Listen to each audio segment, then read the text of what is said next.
del día, como siempre, por las pantallas de Antofagasta Televisión. Nos acompaña ya en el estudio el ministro Mauricio Oviedo, presidente del primer Tribunal Ambiental, con quien vamos a conversar de varios temas. Muchísimas gracias por acompañarnos acá en la entrevista y en Antofagasta Televisión también. Gracias, Carolina, a ti por la invitación. Vamos a hacer un poquito de contexto porque para muchos, claro, el primer Tribunal Ambiental es un poquito nuevo. A nosotros ya nos ha tocado entrevistar a quien presidiera también, ¿cierto?, anteriormente, Daniel Guevara. En el cargo usted está de hace algunos meses, en realidad, 2 meses en el cargo, para que vamos un poquito contextualizando, y también podría ser interesante explicar cómo es que se van cambiando estos cargos. Quizás a Daniel le tocó estar solo un periodo, es lo mismo que vamos a tener en su presidencia. Comentarnos un poquito ahí, ministro, primero. Exacto. Mire, lo primero que hay que señalar es que el Tribunal Ambiental se conforma por varios ministros. En rigor somos 3 ministros abogados y 2 ministros que no son letrados. Nosotros le decimos los letrados en ciencias, porque son profesionales del área científica. De esos 3 y de esos 2 abogados titulares y un científico titular. Es decir, un tribunal colegiado de 3 miembros. El presidente de ese tribunal rota, y va rotando cada 2 años. ¿Y qué fue lo que pasó con el ex ministro Guevara? Que ya dejó la presidencia y además dejó el cargo, porque ocurre que cuando el Tribunal Ambiental se instala, la ley estableció un periodo de alternancia de 2, de 4 y 6 años de cada uno de los ministros.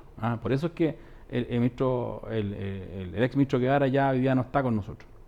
Claro, pero podrían entonces volver después a postularse o ser el cargo que se ocupe entre los profesionales, ¿no? La ley, el formato está pensado para que los ministros duremos en el cargo 6 años. Transcurrido ese plazo, podemos volver a repostular hasta por 2 veces, por lo tanto podría ser que efectivamente algún ministro vuelva a formar parte del tribunal o directamente en ese proceso concurse y no... Ministro, y se busca esa rotación justamente porque de alguna manera va a darle transparencia al proceso por los tipos de casos que uno va viendo ya que acoge precisamente el tribunal, ¿no? Sí, mire, básicamente yo creo que la alternancia la pensó el legislador porque, a diferencia de los ministros de corte del Poder Judicial, que son indefinidos, por así llamarlos, duran hasta los 75 años de edad, los tribunales especiales como este tribunal, el del Tribunal Ambiental, el de libre competencia, los tribunales de contratación pública, incluso el propio Tribunal Constitucional, duran 6, 8 o 10 años, depende del tribunal. Y en el caso del Tribunal Ambiental, como usted bien dice, la idea del legislador era darle una alternancia a la conformación. En cierta medida, lo que se consigue con eso es dándole siempre aire nuevo al tribunal.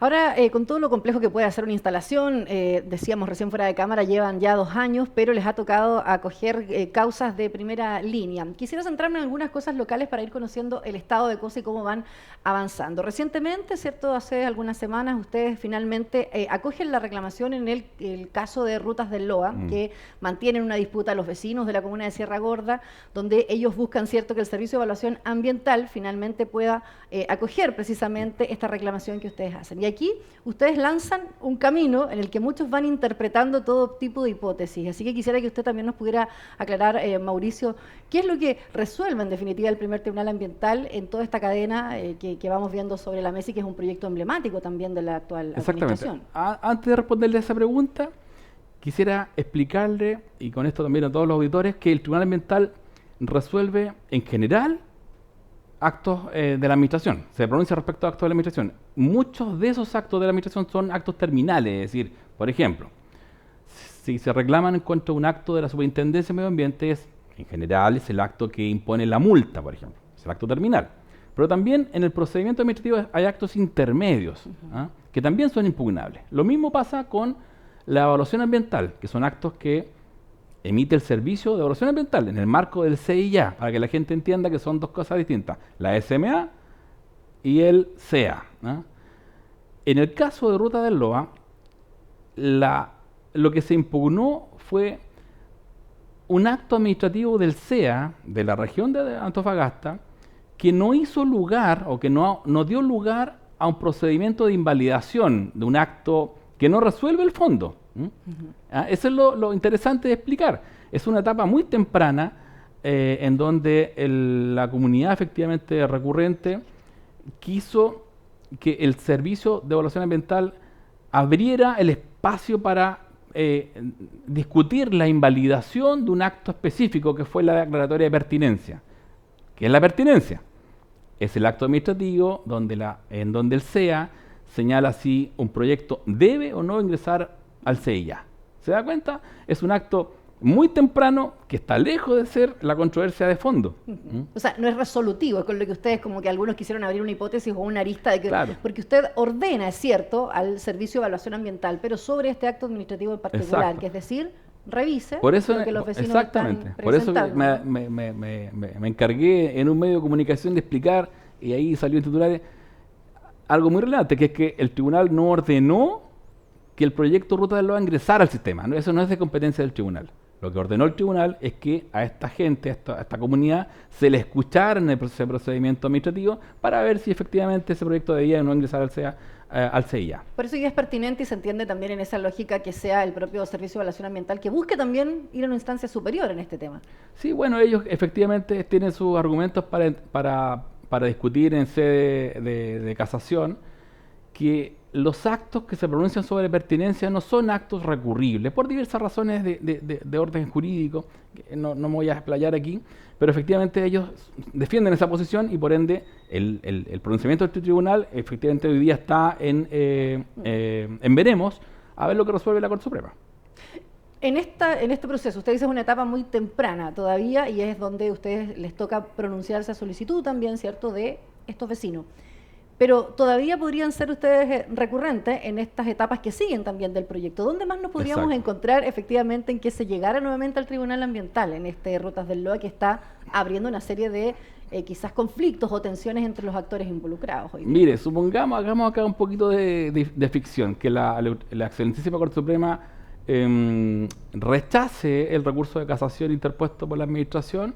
En ese escenario, entonces, el CEA tendría que abrir el procedimiento de invalidación que nosotros ordenamos, ¿ya? Y en esa etapa podría nuevamente salir A o B como acto administrativo, y ese acto nuevamente, que sería el acto ya que resuelve el fondo del asunto, si el proyecto Ruta del Loa debe ingresar o no al CEIA, ese acto volvería entonces ya a discutirse ante el tribunal. Pero ahora, la diferencia, Carolina, en el fondo. El tribunal entonces tendría que conocer respecto de las circunstancias de hecho y jurídicas para ver si efectivamente ese proyecto es o no es un proyecto que deba ser revisado ante el CEIA. Hoy día nosotros no hemos visto esa etapa. Claro, pero podrían ser dentro de esta cadena, yo digo, o sea, volver a recurrirse al Tribunal Ambiental una vez que el proyecto en definitiva pueda avanzar. ¿Qué otro proyecto lo mantiene ocupado dentro de la región? Porque quizás también después me gustaría hablar un poquito de lo Pascua Lama, que pese a que la gente todavía no entiende que a lo mejor por qué llegan, dicen estos buses, la gente, porque claramente el tribunal le toca competencia, ¿cierto?, en todo el norte del país y entendemos después por qué Pascua Lama. Pero vamos a otros proyectos, el Salar de Atacama, hay varias otras otros proyectos que están sobre la mesa y que también generan bastante tensión e interés público. ¿Dónde están puestos también los desafíos ahí, ministro? Mire, a ver, en el caso de Salar de Atacama que usted me plantea, mucho no lo puedo contar porque ese proyecto está en etapa de fallo.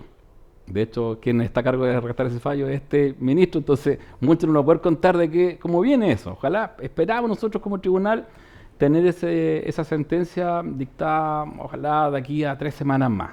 Eso es lo que nosotros estamos trabajando fuerte en eso para poder tener una sentencia definitiva en ese aspecto. Ese es un proyecto cuya discusión discurre sobre la legalidad o ilegalidad de haber aprobado un plan de cumplimiento, porque ahí había un sancionatorio incubado por la Superintendencia de Medio Ambiente y finalmente eso no llegó a sanción administrativa, sino que se salió por una vía alternativa de incentivo al cumplimiento, establecida en la ley, que es un plan de cumplimiento. Y ese es el plan de cumplimiento que las comunidades impugnan ante el tribunal. O sea, nuevamente nosotros no estamos discutiendo el fondo, estamos discutiendo un aspecto administrativo, que tiene obviamente elementos jurídicos, pero estamos discutiendo si era pertinente o no salir por esa vía. Ahora, ¿qué va pasando con los plazos? Es pertinente también aquí entender que todos estos proyectos a veces tienen una larga data, pero hay aspectos, o en ese camino del que estamos hablando, que se requiere una respuesta a veces muy pronto. A ustedes les ha tocado también en otras instancias ir a terreno, realizar muestras en lugares que a veces son de difícil acceso, pero que requieren ustedes pruebas para lograr, ¿cierto?, que las partes en el fondo puedan tener una respuesta a lo que se está reclamando.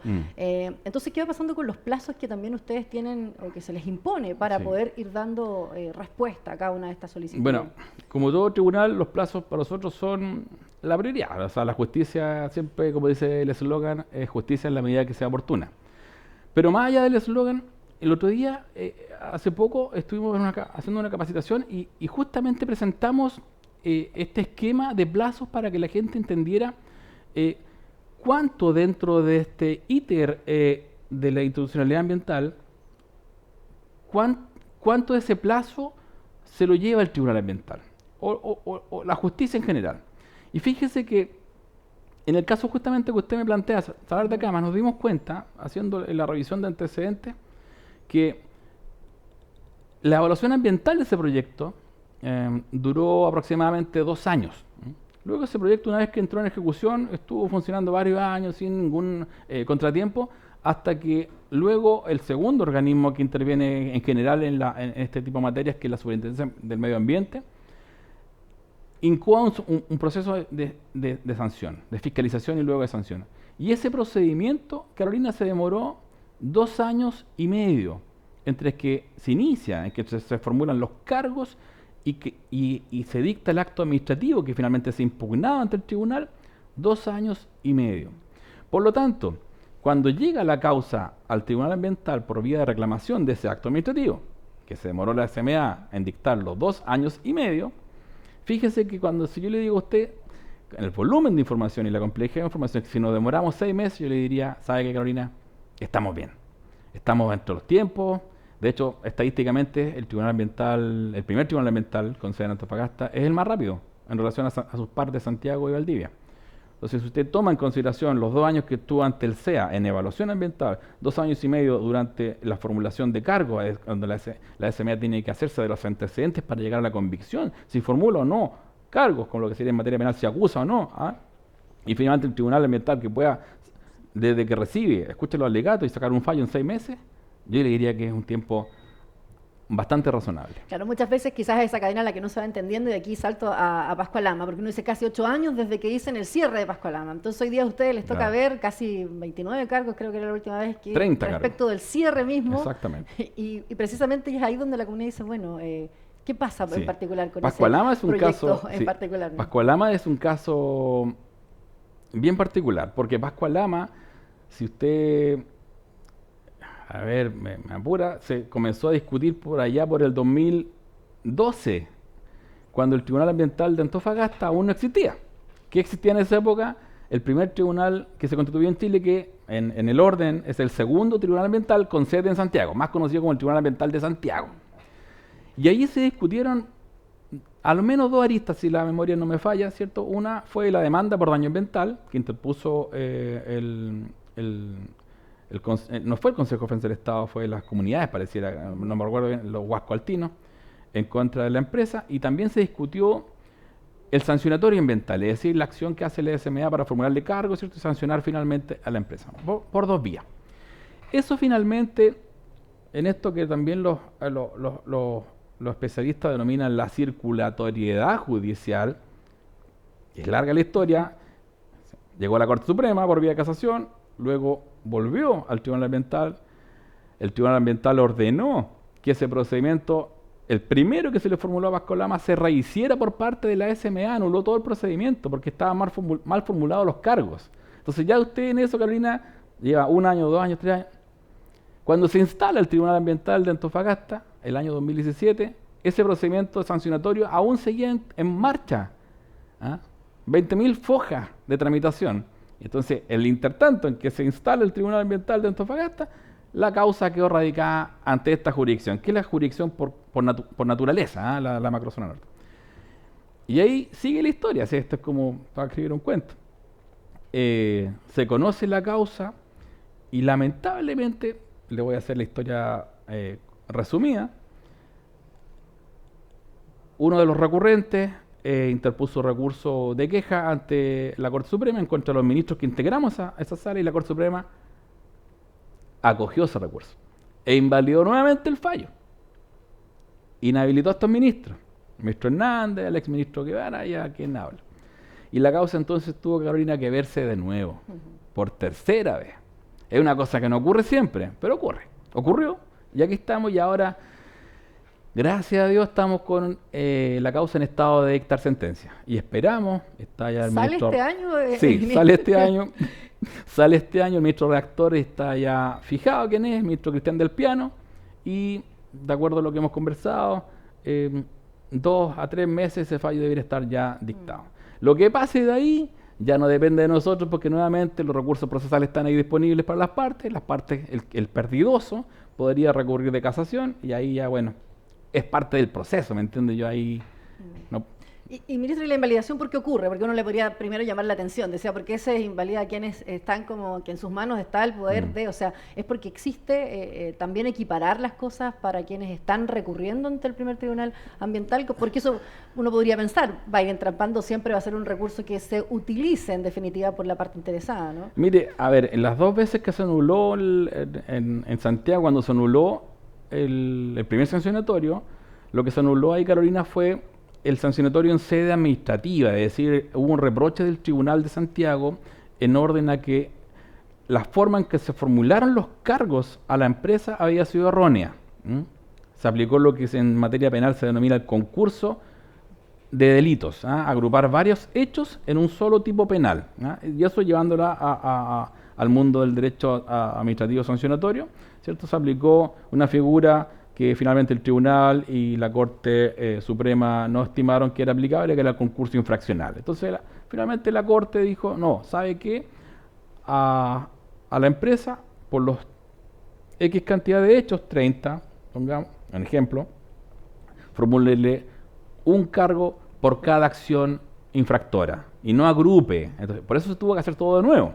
Ahora, en lo que a nosotros respecta, cuando llegó la causa en Antofagasta, lamentablemente, también desde el punto de vista del derecho, este tribunal, convencidos que era lo que correspondía, porque así lo dispone la ley, conoció primero la consulta.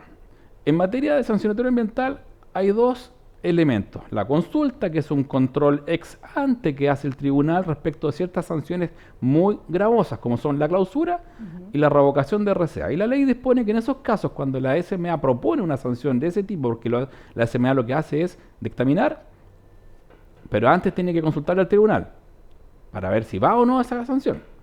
Eso es un control previo, y el tribunal lo que hizo fue controlar previamente eso, y dejó en suspenso las reclamaciones por los 30 cargos. Nosotros solamente nos pronunciamos respecto a las clausuras. Eran 5 cargos.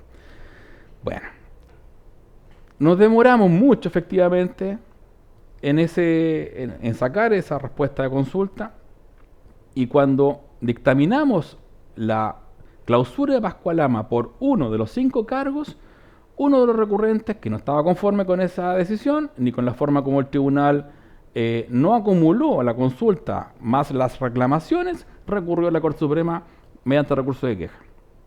Y ese recurso de queja fue el que, por una parte, invalida el fallo e inhabilita a estos ministros.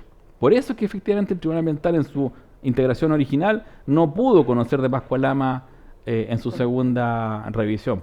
Y esta queja, ministro, es necesaria, entonces usted lo ve, o sea, tiene aspectos positivos, porque uno podría entender que siempre se va a encontrar en la forma, porque usted dice fue quizás un tema de tiempos, de plazo, pero podrá estar a lo mejor justificado, me va a decir usted el tiempo que se tomaron para... Mire, fíjese que la queja, y aquí voy a ser muy cuidadoso con lo que voy a decir, porque la queja la resuelve la Corte Suprema, entonces yo no voy a salir y a decirle a usted, Carolina, mire, no estoy de acuerdo con la Corte Suprema. No, yo aquí, los ministros acatamos. Fíjese que no hubo un reproche de tiempo, de cuánto nos demoramos, porque la queja se construye en base a un falta o abuso que comete el juez en la dictación del fallo. Fíjese que el reproche por la cual finalmente se acogió la queja fue porque no acumulamos la consulta previa con las reclamaciones. Claro, usted lo decía recién, que Exacto. no se juntan. Exactamente. Bueno, nosotros estimamos en un momento que la ley era clara y que lo que dice la ley es que lo primero que debe verse es la consulta, y luego pasando ese filtro recién podíamos conocer la reclamación. Lamentablemente no se estimó así por la excelentísima Corte Suprema y volvió todo a foja cero. Ahora, en términos generales, claramente la institucionalidad ambiental, siempre uno lo dice, es nueva. Los tribunales, la constitución de este se demoró mucho, se anunció hace bastantes años, casi unas décadas yo diría, pero se demoró mucho en Yo postulé en 2014, imagínense. en definirse. Pero sin duda ustedes me imagino que en el ejercicio mismo, en las causas que hoy día se van conociendo, en lo organizadas que hoy día están las comunidades aledañas a donde se instalan finalmente los proyectos, en cómo se van volviendo cada vez más mediáticos también cada una de estas iniciativas.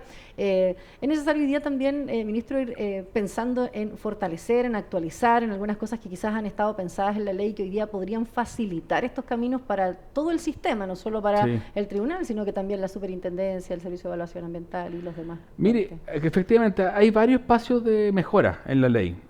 Varios ya se están haciendo, como por ejemplo la reforma del CEIA, que uno de los pilares que trae en la discusión legislativa es la participación ciudadana en etapas tempranas, incluso haciéndola extensiva a todo tipo de proyectos, no solamente a estudios de impacto ambiental, sino que también a declaraciones de impacto ambiental, como hoy día está estipulado en la ley de forma muy restrictiva.